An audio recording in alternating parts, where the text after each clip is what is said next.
Well, welcome back, everybody. Um, this is ALS Political Science 368, Political Development. I'm Professor Compton, and I'm sure you've gotten my emails. I wanted to point out a few things as we get started. This is the second class, and you will get to see uh, Dr. George Orbinski's Humanitarian Dilemma. Same individual as one of our textbooks. And I wanted to point out a few things very briefly. Um, you'll spend most of August 30th watching the video. So I wanted to say a few things about political development and also cover very briefly some of the things in the syllabus. As you know, this is a seminar. It's a capstone experience. So, not to alarm you or anything like that, writing and speaking are important components of this course. Um, the expectation is that you will, you know, have an interest, obviously, in the idea of political development and its various manifestations in the world today. Um, and also to understand, some of the nuance about political development. I recall a few years ago when George Bush Jr. said, we're not getting involved in this business of nation building, he said. And, uh, uh, America and we just don't do nuance. Well, not surprisingly, we found that the United States did in fact become involved in Iraq and then subsequently in Afghanistan, and the U.S. involvement in Afghanistan further intensified under President Barack Obama. So, really, political development is about nuance. It's a very fluid kind of situation where success can, frankly, be quite elusive. But nonetheless, in the 21st century, right, we have seen, in the late 20th century, we have seen many countries born out of the collapse of the Soviet Union, um, major transformation in Eastern Europe, and then recently with the Arab Spring, significant transformation taking place in North Africa in particular, and in the Middle East. And keep in mind that Latin American countries, in particular South American countries nowadays, and also African countries, they're not just outposts of despots any longer, right? And political development has come a long way.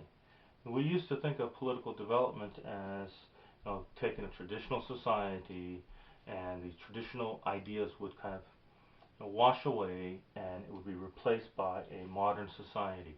The passing of traditional society, like the Daniel Lerner kind of logic. Well, we know now that it's much more complex than that. And it involves cultural as well as social economic factors, and that there are really large, big forces at work in the context of globalization, including corporations, international NGOs, and a whole host of other actors which impact, right, development in a society. So I think we're evolving and understanding that political development is really a subset of the entire idea of development. And one of the things we're starting to see is this large concentration of power, both within countries and among countries, the inequity in societies, and you certainly see that increasing even in the context of the United States. For example, some people don't even know that the New York State has the greatest income inequality in the United States. Um, the United States is actually one of the most unequal countries among the industrialized countries when it comes to distribution of income as measured by Gini. the Gini index, that is, Gini. Um, and this video by Orbinski is quite interesting because we always assume that some kind of foreign intervention, right, in the form of aid or disaster relief or humanitarian assistance is really part and parcel of helping societies and countries to develop. Um, and as many of you know, I was recently in Uganda involved in political development type of activity. That is, I was working with Center for International Development, and I was sent there to, well, write a report and to meet with, quote, various stakeholders to come up with the best practices for implementing an internship program involving Ugandan universities and the parliament. And at the same time to evaluate the curriculum put together by each of the three universities in the area of legislative studies. And that's an area of political development, a very narrow niche, but nonetheless, it is part of political development. Now, was it a wise use of money? Well, that's an interesting question, right? In other words, I did get a salary. I mean, it wasn't, it didn't make me rich. Um, but I would say overall, including the airfare, the hotel, and expenses, I mean, for that 9-day trip, it was $10,000, and that is part of U.S. foreign aid to Uganda. So when we talk about foreign aid, there's a lot of misconceptions out there in the world, and what the world actually is, and countries and NGOs are actually involved in. And that Orbinski video that you've seen really makes you think about the need to have thick skin to I mean, the world is not we're shielded in the United States. We're insulated and we're isolated for better and for worse. The world is not quite like that out there. It requires you to have a really, really thick skin, right? And we're starting to see in the United States these rash of shootings that have taken place, in Aurora, Colorado, or in Milwaukee, near Milwaukee, Wisconsin.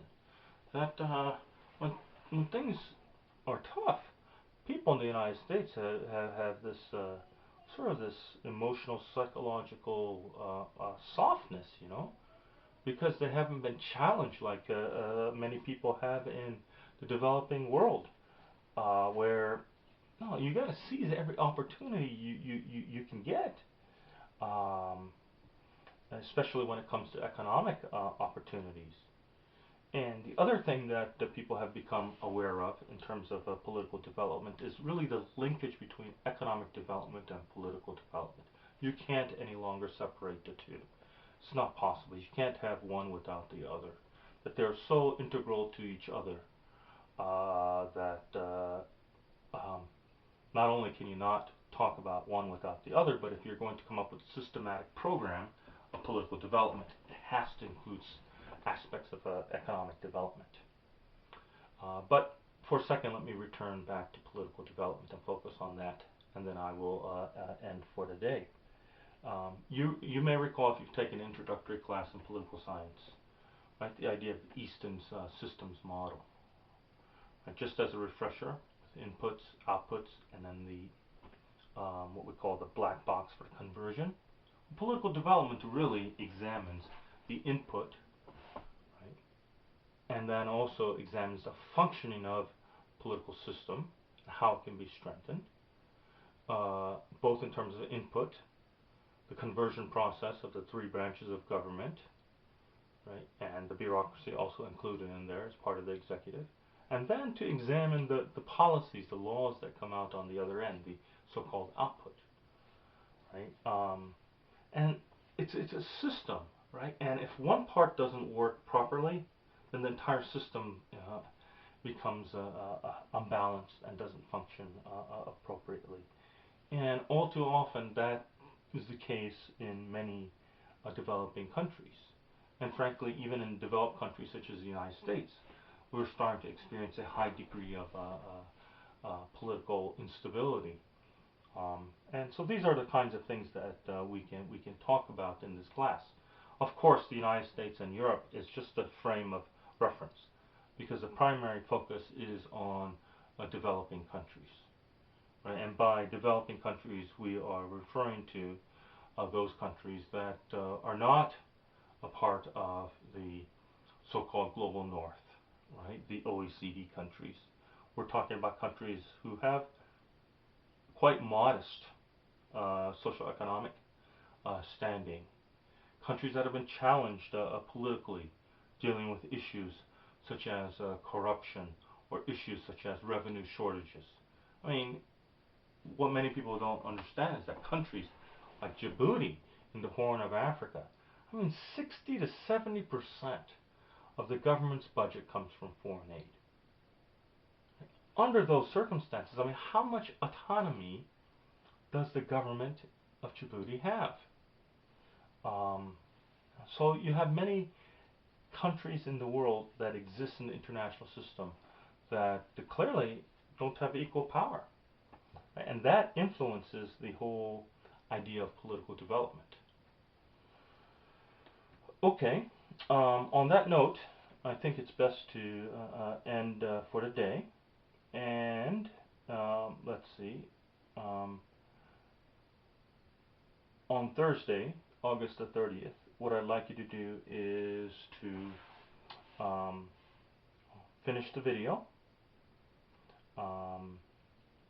And then on September the 4th, there is an assignment that is due, so I want you to check the syllabus.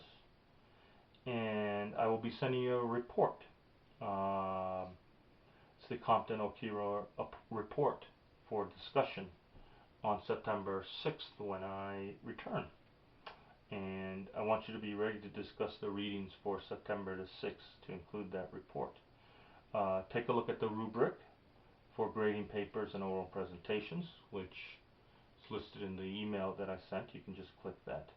And that day, keep in mind, this is September the 4th, you are supposed to go to the library and have a library session scheduled with you, for you, with Michelle Henley, who is a librarian